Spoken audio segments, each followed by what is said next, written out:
What's going on? I am coming to you live and in color, my scorpionic color and my full scorpionic energy today, representing. Let me actually show you. Disregard that.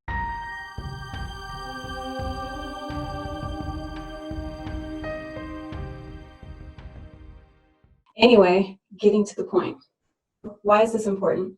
Why is this important? I'm finishing up the last video where she ends up by saying it's important to know what houses your Pluto is in this lifetime, because it's going to tell you where your greatest power is going to be once you come out of the underworld, once you resurrect within this life, once you have your death and rebirth within this life. This is going to be where your greatest power is.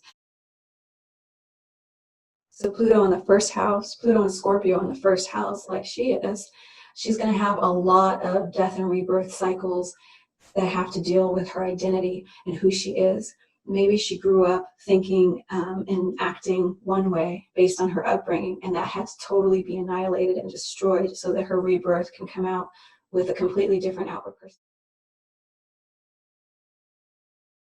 Take a look at your natal chart. You can get a free birth chart, just popping in your date of birth, place of birth, and time of birth into one of those free birth chart websites, and you can get this information to find out what house Pluto and Scorpio is in specifically for you, to see and kind of understand more of what your purpose is in your transformation in this lifetime.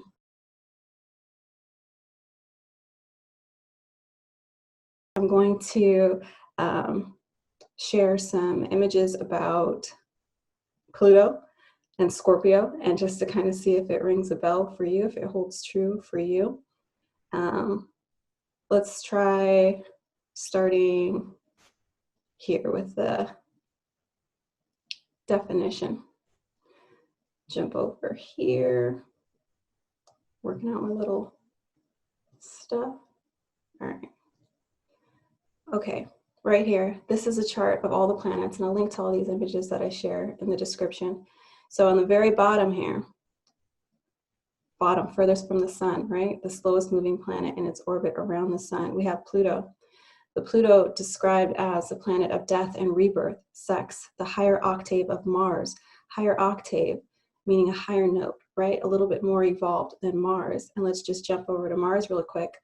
What it says about Mars, it's a planet of ego, aggression, sex drive, individuality, survival, passion, courage, all these things, competition, war. So this Mars energy is largely what our planet has been under, essentially. And so Pluto is a higher octave of the Mars energy. It still rules sex and power and things like that, but it has a regenerative faculty within it. So the thing that makes it a higher octave is it's all about breaking down psychological blocks that prevent evolutionary growth. Huge thing here, evolutionary growth. So that's why being in this generation, and what generation of Pluto you're in, is so critical, because it's going to show the evolutionary growth within that time frame of that generation. And to know that they've been waiting for this particular generation to incarnate is some very important stuff. It's very important. So why is that important? We can look at some of the things that are being said about the Pluto and Scorpio generation before we jump into the houses and the explanations of the houses. Let's do it. So on liveabout.com, they say the Pluto and Scorpio generation is those born from 1983 to 1995 who will change the world using ancient wisdom. Another great thing on that article from liveabout.com, where they talk about this generation as being the one where many will experience spiritual death and renewal and receive profound wisdom and fearlessness from this process. It says some may struggle with addictions, attraction to crime, or the allure of psychic power over others. So we're becoming more awakened as we have this intense purification process through our generation, the millennial generation in particular. And so a lot of us are learning our powers and our abilities and seeing all this stuff that's going on. We're like, willing to go into the depths. We're willing to talk about sex and taboo things. We're willing to look at crime and see things with an open mind, and also learning our power through altering our mental state that can lead to addiction, substance abuse, and then some of the allure of psychic powers, like it's talking about, using them over another. That's mixing our energy with the Mars energy in previous generations that were under the Pluto influence, which we'll get to look at. One of the coolest things it says, though, is through their drive to live from the soul. So this is what's coming forth, through a drive to live from the soul, which is the occult stuff that we've been looking at in esoteric psychology. We will transform our world, freeing us from the tyranny of the superficial. Tyranny of the superficial. So that makes me want to look at some more of these pictures right here. See if this is true for you in any way. Scorpio, what they hate. This is talking about the normal zodiac sign of Scorpio. But this is going to be part of our aspects of our generation's outlook as well. Things that we hate. We hate people who ask for our honest opinion and then get sensitive about the answer. We hate condescending and pompous people and those who act or appear to be two-faced. We hate people, and hate is such a strong word. We don't really hate, we just like really, really, really dislike them. Just kidding. People who cannot keep a secret, and people who have a habit of being flighty and unreliable. And lastly, vapid people and those who do not know when to stop talking. Oh shoot, so if any of these characteristics for you, we shrink this one down. 10 things to know about Scorpio. They are intense, passionate, and extremely careful in life. Have a strong sense of themselves and will make sure that what they say is exactly what they want to say and not anything more. They question everything, cautious about everything, never naive. It's hard to fool a Scorpio. This is true of our generation as well. 4, they're serious and will rarely take anything lightly, preferring depth over frivolity. 5th, they don't make any effort to be polite unless they really want to. In fact, they don't do anything they don't want to. Again, about a generation, think about this in the description of the millennial generation, because that's what we fall into as an age or as a generation. This is also considered the millennials. So don't do anything we don't want to. 6th, although they're fearless and do not run from difficult situations, they are afraid of relationships because it's where they really have to open themselves up. 7th, they're comfortable in the dark side of life. Scorpionic energy is totally comfortable with going deep and even exploring the dark. A lot of them like to wear dark colors. That's what I'm saying. I'm embracing the Scorpionic energy and like wearing black and stuff. 8th, they want to always be in control and will fear retaining the control when they have to merge with another person in relationships. Scorpios are known for like destroying relationships the second something goes wrong, or the second someone like lets you down, because they're all about destruction. Scorpios are comfortable with tearing things down and starting over because it's all ruled by Pluto, and the Plutonic energy is all about death and rebirth, right?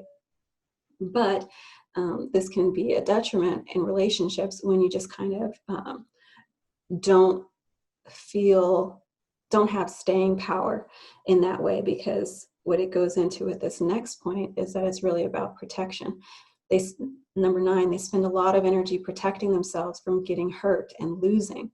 So it's a higher octave of that Mars energy that's all about competition and war and things like that. Those traits are still within the Plutonic energy, but it's supposed to be a higher octave of that, which means that we have all this intuition, we have all this inner knowing, we can see and sense BS, yet in our efforts to protect ourselves from getting hurt, we tend to decide to blow things up and destroy it and just be like, okay, scrap it, start over, it doesn't matter to me, I'm not going to cling on to it, which is also very Aquarian. But anyways, back to this.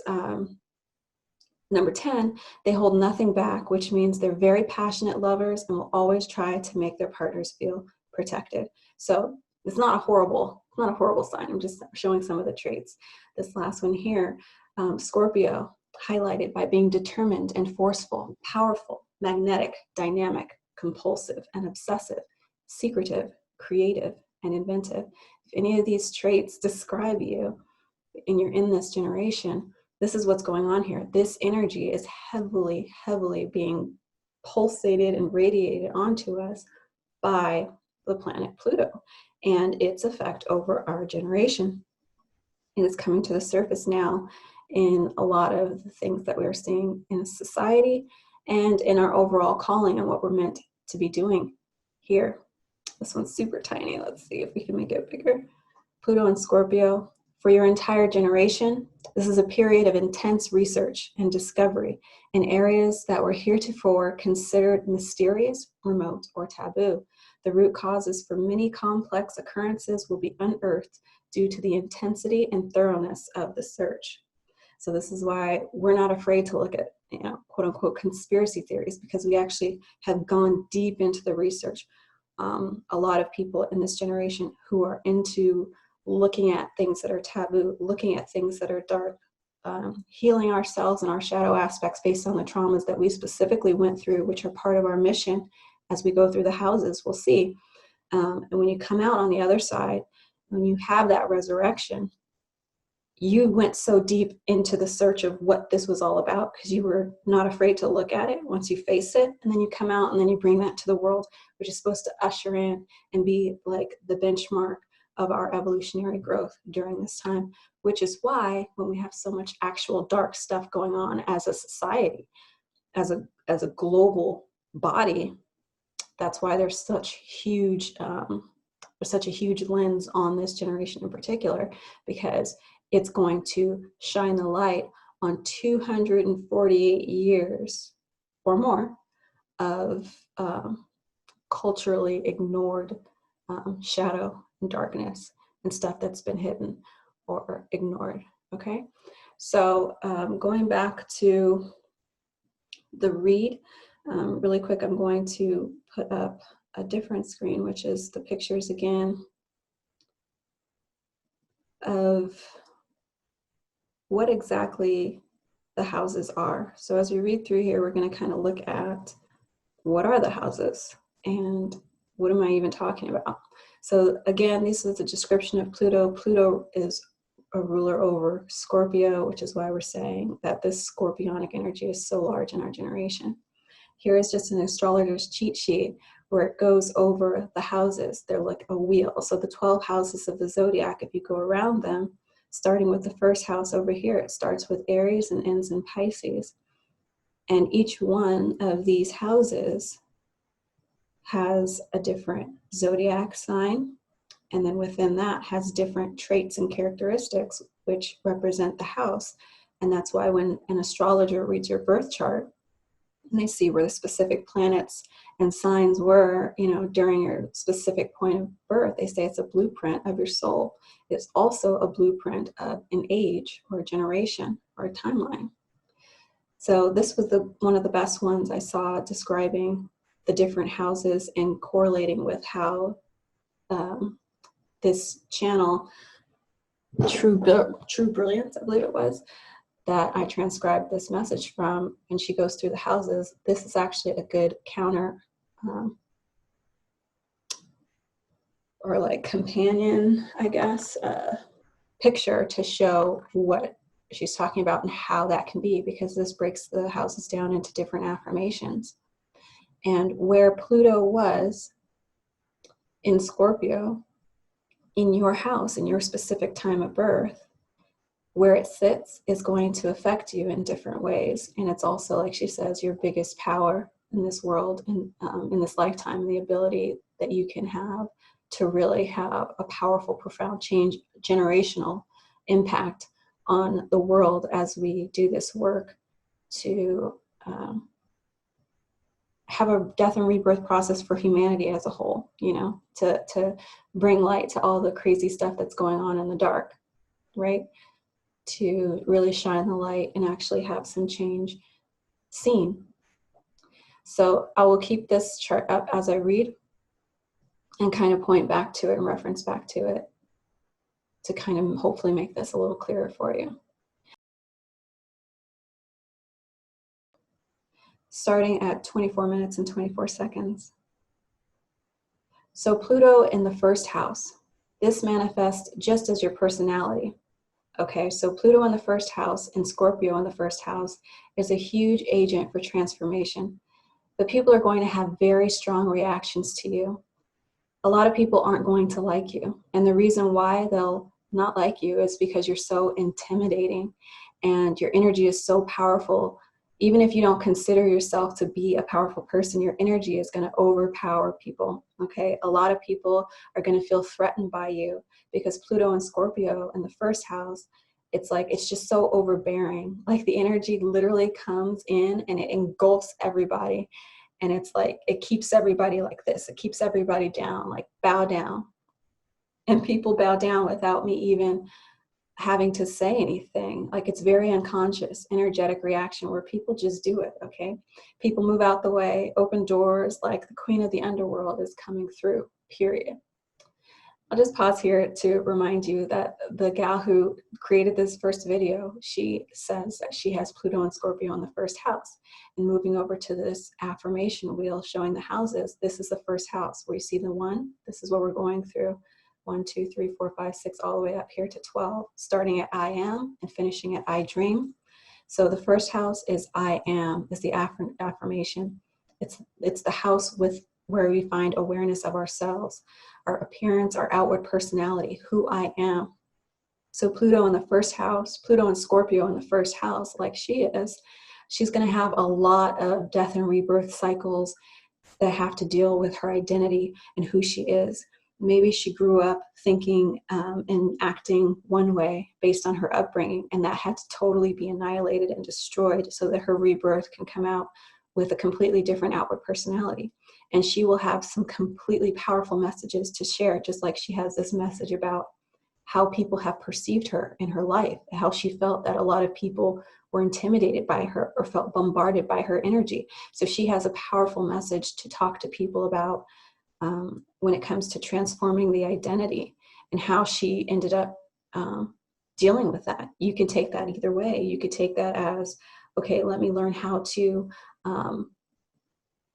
pull back my energy so that I can share the floor with others, or so that I can not overtake the energy in a room. Or you could take it the other way and embrace it, which it sounds like she did. Be like, bow down. I've been through hell and back. So yes, get out of my way. I embrace my identity, who I am as a scorpionic, plutonic queen of the underworld, and just own it and just say screw how other people, you know, want to take me. If they don't like me, that's fine. So it can go either way, but she's going to have a powerful transformative message for people as it relates to identity, destruction, and rebirth specifically.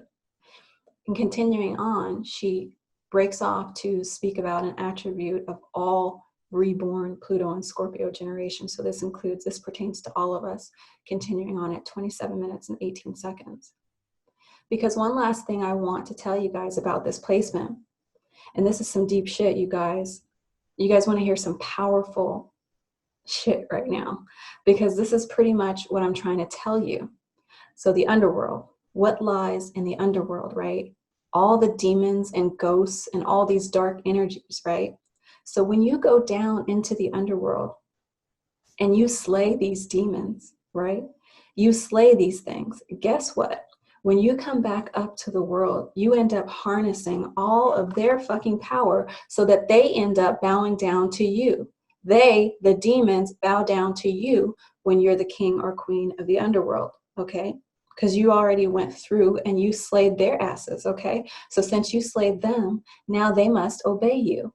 And that's also what makes you powerful AF when you resurrect, because then you have all the power of the underworld and you have the power of the upper world. You have both, okay? And this story is also told in the Persephone myth as well. The Persephone myth is basically about this. Persephone, and I'm Persephone. Well, I'm not Persephone no more because now I'm the queen of the underworld, okay? Now I'm Hecate, okay? So try me if you want, all right? So when I talk about this, and I'm going to do more about the female archetypes and stuff, because Persephone is a huge archetype of the divine feminine energy and Scorpio energy, okay? So I'm going break off here just to say that I looked into that, and that's something that you might want to look into as well. Persephone and the Persephone myth, and Hecate, Hekate, Hecate, and the story of all of that. So Hecate, she was the goddess who went down into the underworld, and she left lamps basically to guide people out of, and she was given permission to go between the realms. I haven't looked too much into it, but that was really interesting. And when she mentions that and how it has a correlation to the divine feminine and these archetypes, very interesting stuff. So I recommend looking into that as well.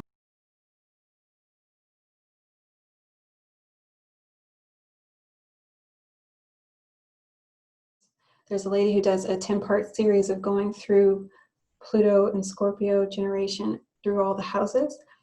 And I thought this was very interesting because it talks about the different generations, right? Not this, but starting right here. So Pluto in the generation of Cancer. So we have all these ages, right? So here's the astrological generation. So starting on this one, it's looking back at Pluto and Aries. This generation was called the Gilded Generation. And this lady's series here, it goes down to Pluto and Taurus, Pluto and Gemini. It's always like a 12-year cycle typically. But they said the longest one was in Pluto and Gemini because the orbit of Pluto goes so, it's not just a straight circle around the sun. It has a very unique orbit. So in each of these periods represent what it breaks down as a high period, an awakening period, an unraveling, and a crisis period. And then it repeats with a high period, an awakening period, an unraveling period, and another crisis period. So us, this Pluto and Scorpio generation, November 83 to November 95, considered the millennials, we were born into a crisis period. And that's why our generation is so important, because we are the ones who, in her talk, she has these little slides, we are obsessed with intensity, things that are taboo, facing what is scary. And as a collective, as a generation, it's important because so many generations before us, we have to understand they were not okay with looking at the stuff that we're looking at. They were not okay with talking about the things that we're talking about. And they were not as comfortable with, breaking away from the norm, the Joneses, and doing things our own way. That's why they talk about millennials being so difficult to manage in the workplace, because we just have this, they call it a sense of entitlement. We call it a sense of, why do we do that? Let's think about this. We're not just going to go along with something that doesn't make sense. And we have this ability to dig deep and see something that's not right. And then we just discard it, because that's what the scorpionic energy does. If it doesn't trust, it discards, right?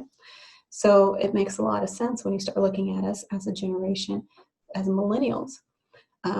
So it breaks down this in some really cool ways. It talks about the times that we're in being a time of sexual revolution and collective movements. And it warns us against having a victim mentality that leads to dark aggression. So this is interesting to me because I went back through the generations and I saw some of the traits, and I was like, well, what was our parents' generation of Pluto? And they're very different, right? If we go back, so this is the generation where my parents were born, in the Pluto and Virgo generation, Generation X. They were obsessed with perfection and being just down to earth. Their contribution to society and evolution was that being hardworking and being self-improved and skilled.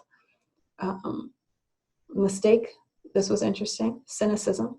So this is a generation where you look at them like our generation, talking to them about how we can rebuild society and break all these, generational curses. And they're just like, nah, not in my lifetime, right? We recognize that as a generation. This energy represents this generation.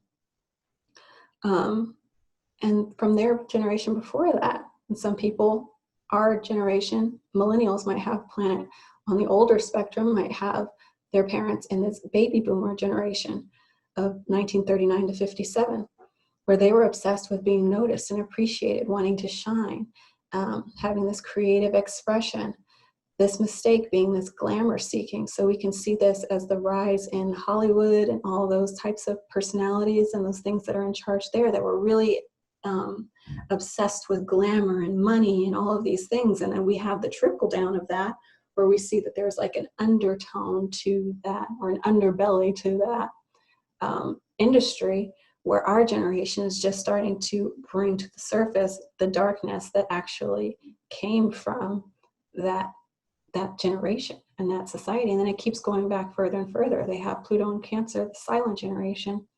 They were obsessed with building the perfect home and hiding in it and just not talking about anything dark. You see how we went so far from being this generation that talks about the dark stuff to these ones that just ignored it. And their warning in that generation was literally hidden abuse and monsters in the closet, the stuff that they knew was going on, but they just wouldn't talk about it. So I started to think of just how far back all of this goes and how each of these ages had such an actual profound impact on a generation and a society. And we can actually see it. If we look back and we look at our parents and we look at our grandparents and they look at theirs, they can see how the influence of their generation and this Plutonic energy and what it represented in their generation actually trickled down to in their lives. And ours is actually so specific in that we are the ones where there's actually coming to the surface of an actual reckoning of all the things that were hidden and trickled down from all those generations. And then you start to look at what it talked about as far as Pluto only making its transit around the sun once every 248 years. And I looked at this little article from little NASA where it talks about how Pluto got kicked out of being recognized as an actual planet. And it says, hey, to the kids, it says, if you lived on Pluto, you'd have to live 248 Earth years just to celebrate your first birthday in Pluto years.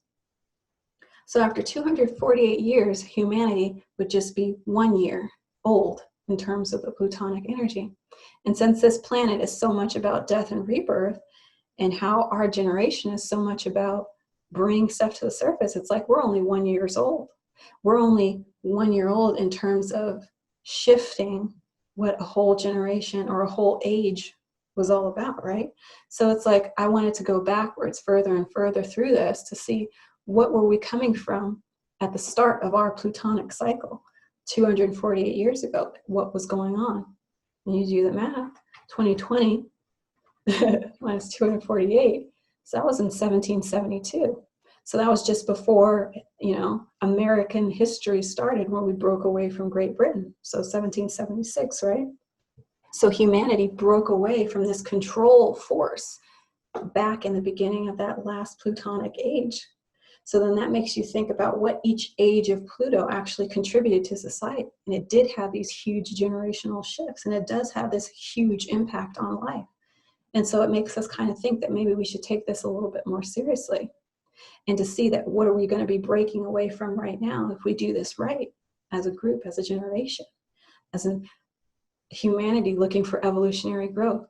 So at that time, 248 years ago, we were breaking away from the controls and tyranny of a country, And what was it controlled by? So you go back even further. I started to look through the different generations and the different centuries and what they were all about, which led me to look into things like the Salem witch trials and the witch hunts and things like that. And what were they looking at? How deep can we get to the bottom of this to unearth really all the stuff that we can separate once and for all and truly be free? Because obviously in 1776, when we broke away, we didn't really get as deep as we needed to go. So we need to go back further. I looked into ancient Egypt and things like that, where they had the first depictions of, hieroglyphs, and they actually had a thriving society and technology and all this stuff where they were really booming as a people. But in between there and the Roman Empire and all the stuff that brought destruction was all this conquering and needing to have power over each other. And all of this really Mars energy, heavy dominating energy.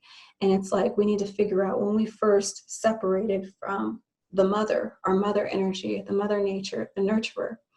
And I feel like if we did some deeper looks into this, my Scorpio, if we really dive deeper into this, we would see that there was a point where people and natives were very connected to traditions and the earth and being gentle and caring and considerate and not overpowering and conquering one another. And there was a point where that was interjected with this storyline of dominance and greed and things like that. And if we really got to the deepest part of what's hidden and taboo, I think we would go into the realms of exploring other energies and entities that are not physical and human like us. And we would get to uncovering some of the stuff that they do show in some of the ancient Egyptian hieroglyphs and stuff, where they're looking at like depictions of flying saucers and stuff. Like maybe other entities came in and approached humanity and gave us some tools to really advance our society, but also interjected these concepts like dominance and power over that created these, you know, hidden monsters in the closet and these ideas of conquering and stuff we just didn't understand. Like our baby boomer generation decided to disregard and avoid hard reality, and times got worse and worse. National pride, terrorism, dictators. To the generation after that, self-destructiveness, environmental crises, and technology issues. Where it comes to our generation, where we're trying to uncover all of this stuff and make sense of all of it by not falling victim and falling into dark aggression, like really figuring out how to actually have a rebirth as humanity and figure out what the hell went wrong and when it went wrong. Because the generation after us, Generation Z, they're obsessed with freedom and experimentation, risk. They are contributing optimism, a thrill of life and possibilities, but the mistake that they can stand to make is overextension, leading to failure and loss, because they're hiding personal foolishness behind philosophies that are not real, because we're being inherited by these other trickle downs. 2 generations before influence the next, right? Because that's usually who our parents are. This glamour seeking, all this, you know, fakeness, this Plutonic, Scorpionic energy, 8th house stuff, like this obsession with sex and experimentalism and talking about how this is my philosophy. I just like to, you know, have sex with everybody, you know, like this Holly weird kind of mindset. So we have this risk of allowing, you know, if things are just in the hands of the future, the children are the future. When do the children become that future, those leaders and that example? I think that's why they've been waiting for this Pluto and Scorpio generation, because we're actually diving deep into the stuff. And if we decide to go far back enough, we can actually probably stand to make a really big difference by articulating some of the things that just weren't looked at before, and saving, you know, ourselves from going too far into recklessness and risk, and just kind of pulling things back. This actual next generation is not bad, because if we look here at this astrological chart, it shows actually they're in the high period that comes before an awakening period. So Gen Z is Pluto and Sagittarius. So when you understand the sign of Sagittarius, which is all about adventure seeking and freedom and detachment, you understand that zodiac, and it stands, like we said, it stands to value to understand each of these generations, because we can understand them a little better.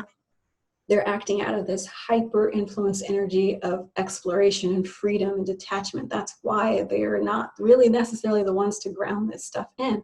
Scorpio is the energy where we actually can lead to some real, I don't know, but it's outlined here in this way. We went through the crisis for a reason. The next generation is going to have the fun and the spoils, but after that, Pluto and Capricorn generation Alpha, it says, is an awakening period. But we have to look more into all this stuff to see how it unfolded. But I thought this was interesting, and if you are part of this generation, maybe this is something you can look into a little bit more too. Again, look at your birth chart, see which house your Pluto and Scorpio is, and then start getting honest. Start talking about the things that you know, kept deep in your gut. You wouldn't tell anybody, because you actually can stand to really contribute some great things to not just your life, but the transition of actually a whole species. And I know it's crazy for some people to try and grasp that, but that's what it's really all about. So you don't have to go broadcast it like it's 10th house, but you should actually maybe look at it, and if there is someone you trust, at least see how you can make a gift out of what you've gone through. All right, so I'm going to end this here because I have no idea how long it is. Thank you so much for watching and getting weird with me. I'll take care. I'll see you next time.